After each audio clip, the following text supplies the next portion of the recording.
Hey, this is Matt. Once again, welcome back to another video. And this is a paid request for Chaz. Thank you so much for that. For those interested, requesting any type of videos, topic, tier list, ranking, movie review, re-review, thought streams, commentaries, whatever the case may be, feel free to send it. I'll get to it as soon as I possibly can. And for those who sent them, thank you. I do appreciate it.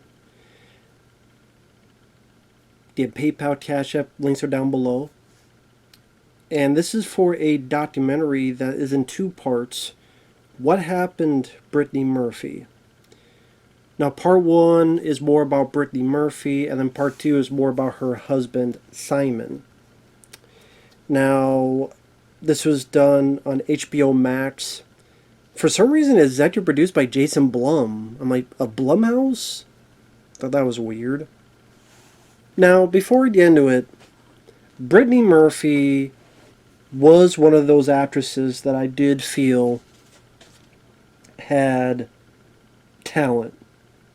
I did like her and stuff.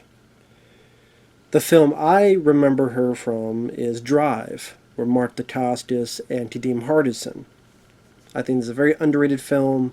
I thought she did a good job in that. She was also, of course, in Clueless. She was in Girl Interrupted. She was in 8 Mile. And sadly, on December 20th, 2009, she passed away. Now, I know some documentaries do this, and I honestly don't know why, but they show the 911 call that the mom is crying out.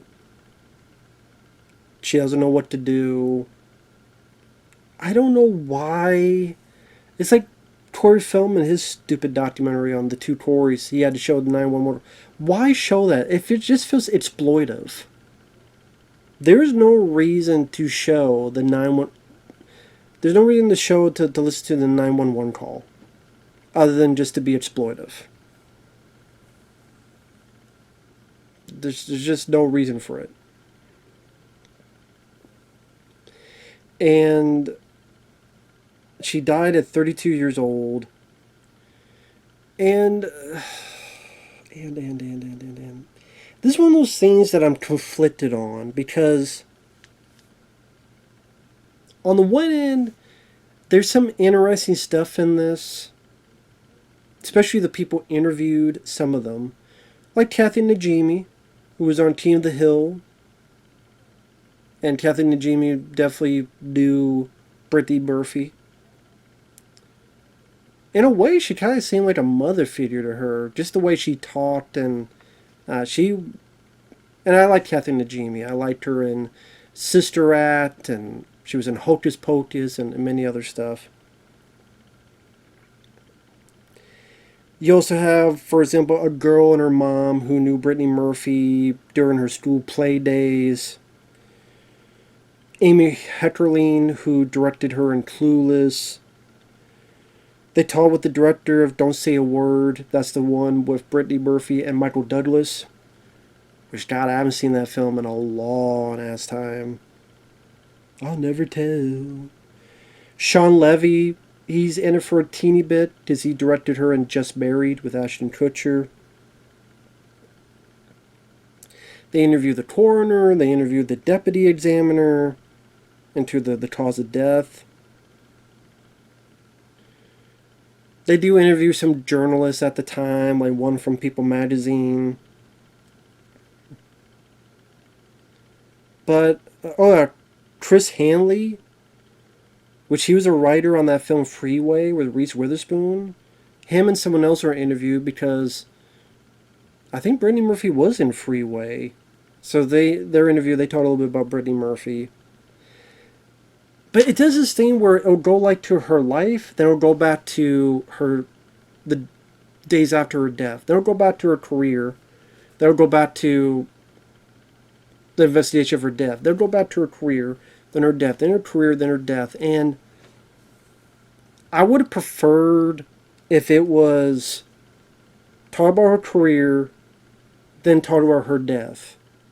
I guess I would have preferred it more chronological. The jumping back and forth just got a bit irritating to me. I know other documentaries have done that, and maybe I've been okay when they've done it, but here,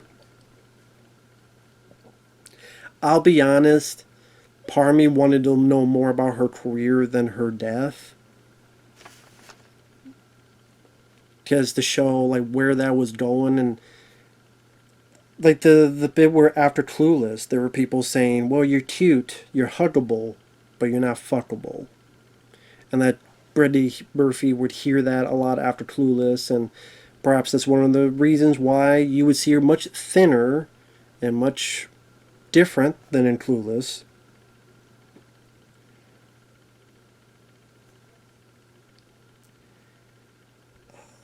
But for some fucking reason, this annoyed the piss out of me. See, it's right there on the floor. They also have these fucking dumb, fucking dead-headed, dipshit fucking bloggers who are either doing their makeup while talking or some other dumb fucks from YouTube. Listen, I know I'm a dumb fuck on YouTube. You wouldn't put me in a fucking documentary. Well, actually, I guess you would, because I'm in a teeny bit in the Uwe Boll documentary, apparently. Just a review I did 10 years ago on one of his shitty films. But this is like a bit more of an important thing. Not just talking about a guy in a shitty film. This is like someone who obviously went through dire circumstances and then died at way too young of an age. But if I had a theory, I wouldn't like. I'm just talking on my ass, not one on a fucking documentary. But these people just, oh, bloggers. Oh, I bet Brittany Murphy. I bet her mom did this, or Simon did this, and this did that. And while they're doing their fucking makeup, like they're talking about the serious situation, but then they're trying to teach you makeup as well. I'm like, who are you dumb fucks, and why should I listen to you, and why the fuck are you here? Why is this in the documentary? They even do this weird thing at the end of, I don't jump to that, part 2, where it's a weird as fuck ending, where it shows them again, then it shows a clip from a Brittany Murphy movie saying, let me die. And then it cuts to the bloggers kind of looking silently. Now, obviously, those bloggers are not reacting to that because they didn't know anything about that and vice versa. But it was just a weird. I would love to hear from the people who made this as to what. I guess just, hey, internet, shut the fuck up with your conspiracy theorists and shut the fuck up with your blogging. But you gave them a platform for people to see them in the first place. I never would have known who the fuck these people are if it wasn't for you. So it's a bit hypocritical dunce cap on your fucking forehead of, well, we're going to show these people, and you gave them some decent time. Hell, they had more time than Sean Levy, who directed her in a fucking movie. But then, oh, you want to pretty much tell them to fuck off. I mean, yeah, I agree with the fuck off sentiment. Let me die. As they're doing the conspiracy theories. But you gave them a platform. It felt as if someone just had a grudge. You have a grudge against these people and what the stupid shit they say. So I'm going to put in this, fuck you. I mean, that's not really what you want to do with a documentary that's supposed to be serious about the life and death of someone like Brittany Murphy. Brittany Murphy's ghost is probably looking to go, what is this stupid shit? What the fuck you doing? This is supposed to be about my life. Why are you putting these people in it? That was the worst part of it to me. That annoyed the piss out of me. Chaz, let me know if you feel the same way. The guy who requested this. Let me know, man. So stupid.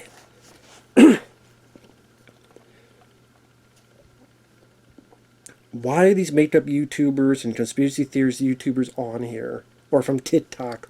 Where the hell they were from? Get them the fuck out.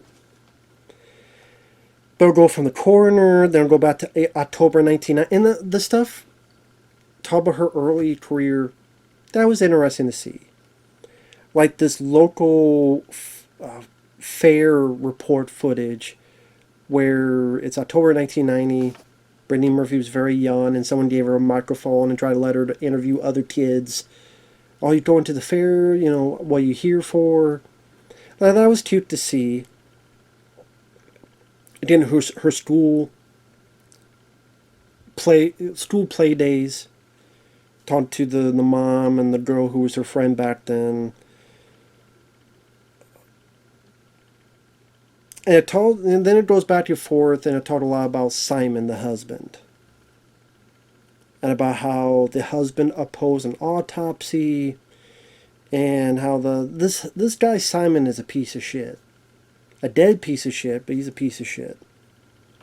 I'll get to him in a minute because again, it's two parts, and the second part is about Simon. The first part is more about Brittany. So it talks about how she was in sitcoms like Frasier and Boy Meets World. Sadly, stuff isn't really delved deep into. Well, I thought a lot more would be delved, like Drive. You see one or two clips, but the movie's never talked about. Amor Heckerling talks a little bit about Clueless and her getting cast and success that came out for Brittany Murphy because of the performance in that. And Chris Hanley, writer Freeway. But the thing is, like, it's very brief when they're talking about her movie roles. It's very brief. It's not even a couple minutes. Some are even less so. Girl Interrupted, that's talked about a little bit. I think that's the one where Catherine Najimy, she felt she deserved an Oscar for it. Because she's being very supportive. But it's not like, oh, well, there's really one film they go in depth on, which I thought was the most interesting part of the documentary, which I'll get to that. And it would have been in part 2 of this.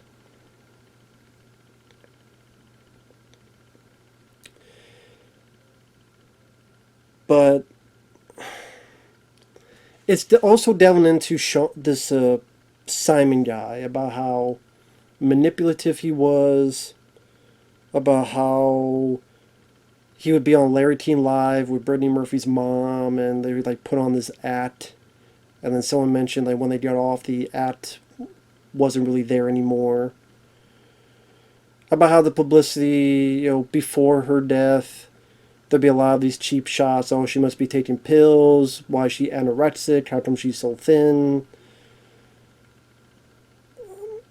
Catherine Najimy would pop in from time to time. She wasn't fat, leave her alone. Defending her friend.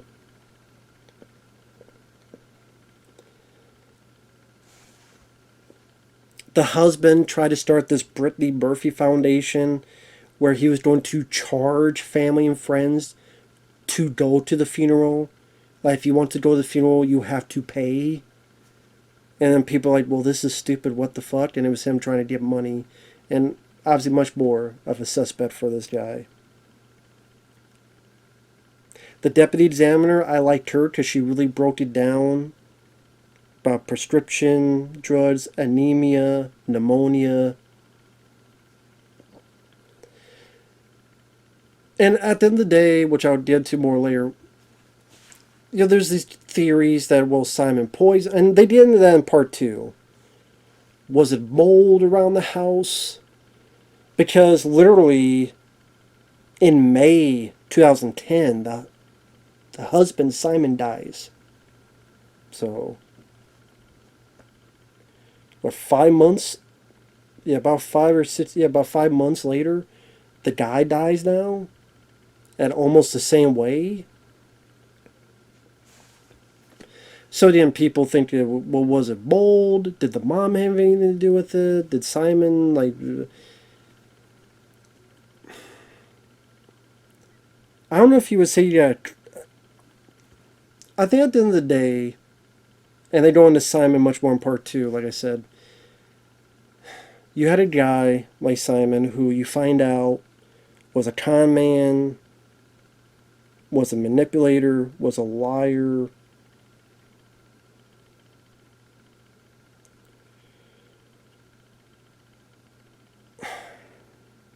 would tell you what you want to hear.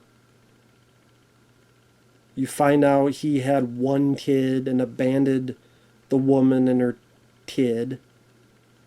And they even had a second kid. In fact, the guy was the publicist who at first was with Simon and Brittany's mom. I like the reaction. We actually, the people behind the camera tell him, did you know there was a second kid? And he's like, no. What, really? Like, you see his natural reaction. So I thought that was interesting. Wow, a second kid?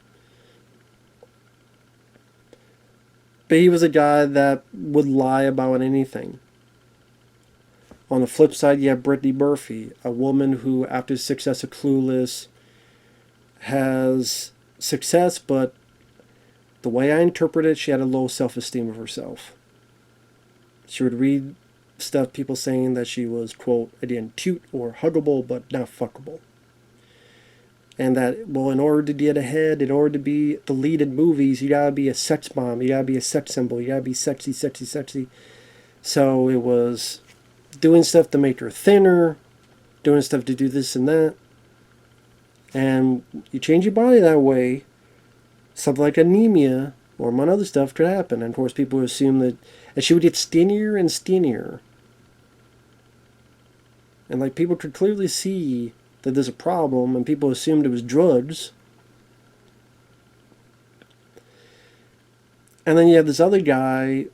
She wants a father figure because she didn't have a dad when she was growing up. So here's this older guy that's going to take care of her and I'll treat you well, and lies about being this rich guy, which he wasn't. In fact, later on you find out that the mom tried to sell these diamonds because the other two are dead, and then had to find out that those diamonds were fake, and that was supposed to be like part of her nest egg, and that's all gone. And so you had a guy that was controlling Brittany, a guy who would kind of cut her off from society, cut her off from friends, manipulative, controlling. Take these prescription pills, you'll feel better.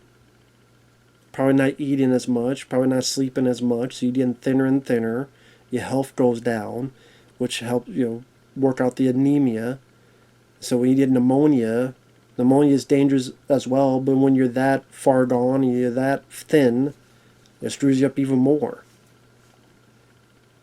And she probably leaned on him as well because her career was struggling, but also Simon was her manager, so he would have these demands that people didn't want to deal with. Don't deal with Brittany because you got to deal with that prick husband that's her agent, and he's too much of a headache. And we were talking about what happened with Jess Speakman's career. Jess Speakman had this producer that, oh, don't worry, Jeff, I'm going to get this, this, and this. But he was pig-headed, and he was stubborn, and people didn't want to deal with him. And people didn't want to deal with him, then they're not going to deal with Jess Speakman since he's linked up with him. And so he was supposed to get this multi-picture deal. Didn't quite happen.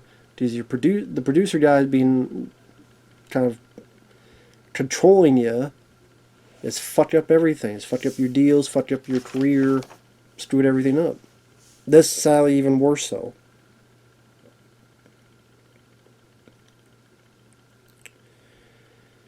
There's certain things I wish they would have followed up on. Like they bring up this whole notion of Brittany Murphy's dad, and the dad saying that, oh, well, I think my daughter was poisoned. And then you have like this Brittany Murphy fan club lady who adamantly wants to believe in Brittany Murphy's dad. I'm like, why do you want to believe in him? Because he's giving you access to something? Is that the only reason? Is that the only reason, really? Well, it's brought up, but then you never really hear about the dad again. So stuff like that I think could have been followed up. But apparently there was attempts to try to help Murphy, like this guy who knew Simon, he gave a tip to the National Enquirer. I don't know if the National Enquirer is really the first person you should give a tip to, because how many people fucking believe the National Enquirer? Then they also say Elvis used to have butt sex with aliens, and John Wayne used to, I don't know, turn into a woman, and a man who's a bat is flying over Antarctica, sucking up sheep along the way, and I don't know, I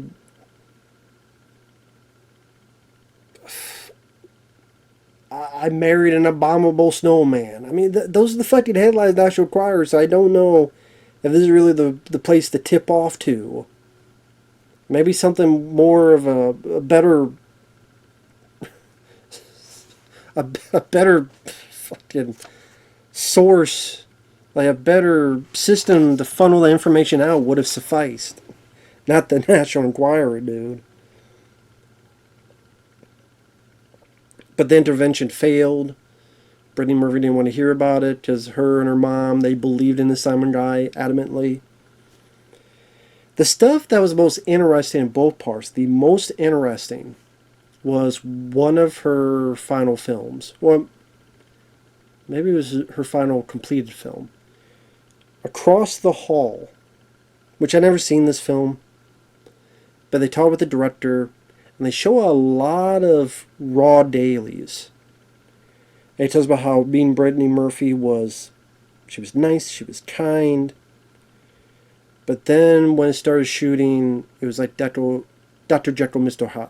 It was a Jekyll and Hyde thing.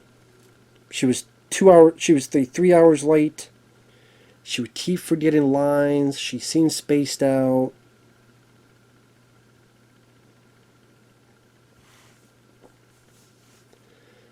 The director noticed how Simon would control anything, so Brittany didn't even have access to her own emails and to her own phone, which is then pretty weird. And just how, again, you see in the footage how she spaced out. She would keep forgetting lines, and she would keep forgetting things to do and say. And she wasn't being mean about it, it's just that she was forgetting stuff. Spaced. And then at one point, like, the chair is supposed to be a bit intimate, and she's like, oh, I can't do that. And then he says this. He said, I purposely said loud, in a loud manner, well, I guess we don't have to find someone else. And then Simon comes, okay, well, I'll take care of it, and blah, blah, blah, blah. And then Brittany did the stuff.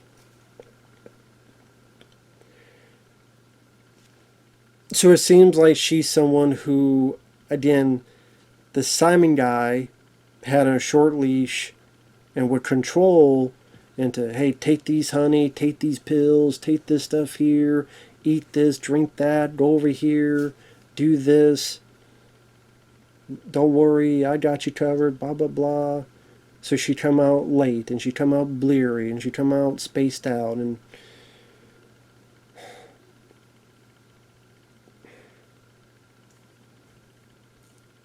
that's one thing to be on a set, another to live with a motherfucker like Simon 24/7. And the mother being so oblivious about it, I hate to say it, part of me doesn't feel sorry for her. I know this sounds mean, but if you're a mother and you're that goddamn oblivious to a guy like Simon, when it's your responsibility as a parent, it's your responsibility as a guardian, it's your responsibility as a fucking adult to look into these things, search these things out. If people tell you, oh, this Simon guy, he may not be all that, you have the money, because of Brittany Murphy, you have the power. I will look into that as much as I fucking possibly can to make sure that my daughter is going out with someone that's trustworthy. But you didn't, so it's your fault too. And I know that may be mean, but I don't give a fuck. Fuck the mom. Fuck her. I'm glad you're destitute. You don't deserve shit because you weren't there for your fucking daughter. I'm tired of being nice about this shit. There's too many stupid fucking people. Oh, she was nice. I don't give a fuck if she was nice. I don't give a fuck if she got in the parade with a kitten on her shoulder, spitting starburst to the kids, shooting them out of her cooch with the Tommy gun. into the kid's mouth. Which the kids probably wouldn't want that, but, maybe some would. I don't care. Fuck the bitch. Fuck her, fuck Simon. That's what I say. Simon says, fuck both of you. That guy deserved to die, and you deserve whatever the fuck you're at. I have no tolerance for shitty parents or oblivious parents or stupid fucking parents. Don't be a stupid fucking nonsensical numbskull. You're not going to get any sympathy from me. I can't help that your head isn't screwed on tight. It's a loose goose. Maybe smacked you in the face and get it turned a bit so you're screwed on tight. And worth a fuck as a parent. You dumb bitch. Anyway, and fuck Simon too. And Simon supposedly spent $3 million in 3 years. But the mom didn't want to pay attention to any of this shit. Just oblivious.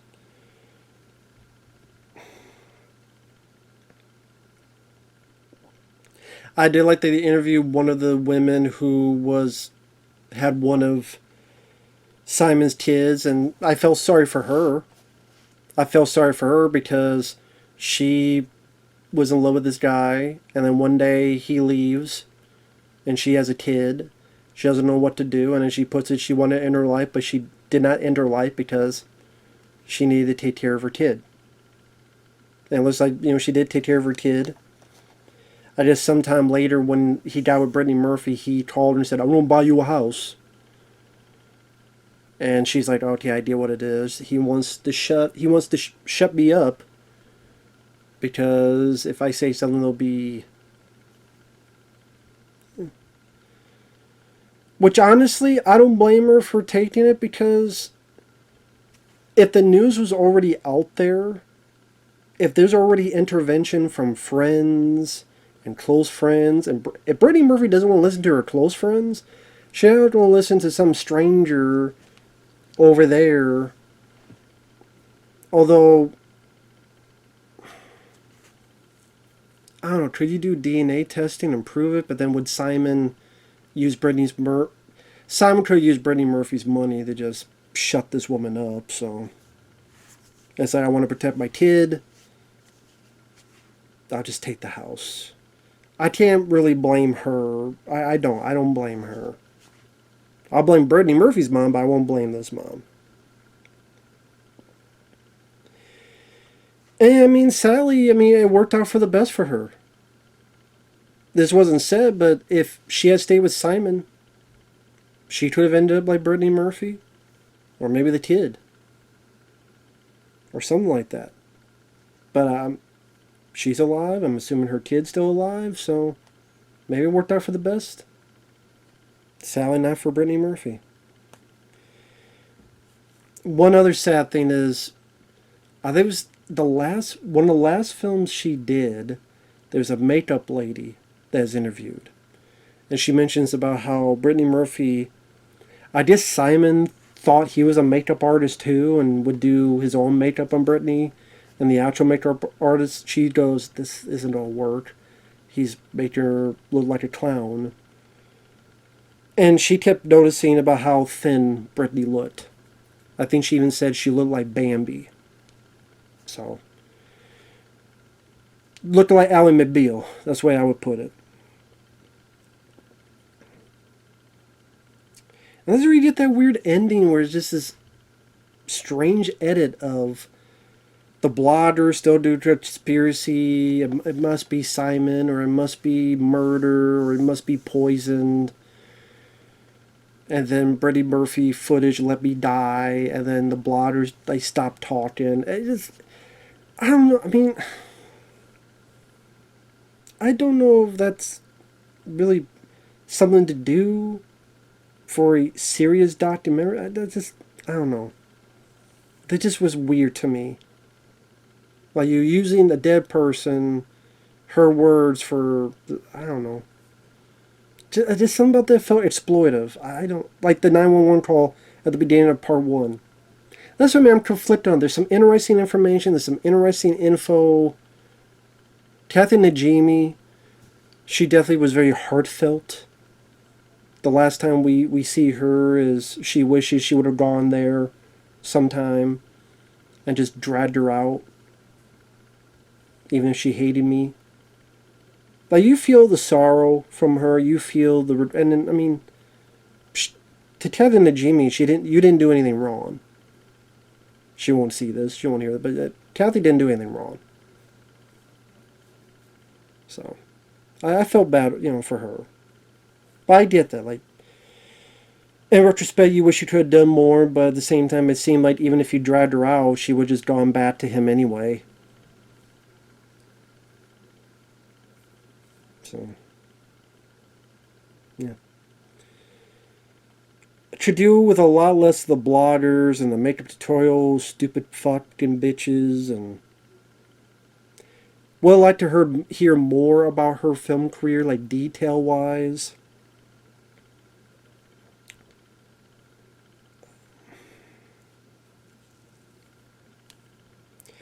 Simon, like, they talked with Simon's mom and brother. That was such a waste of fucking time. They say nothing bad about him, and it was a waste of fucking time. Of course, it's a mom and a brother. They're sticking up for someone they loved who died. That was fucking pointless. They might as well not have been there. There's no interesting insight. The person behind would ask questions, and they kind of give bullshit answers. That's how I feel about the mom and brother, Simon. That's how I feel about it. Pop it right through the fucking head. Useless. Anyway, with that said, thanks for watching. Take care, and we'll see you guys later. Bye-bye for now.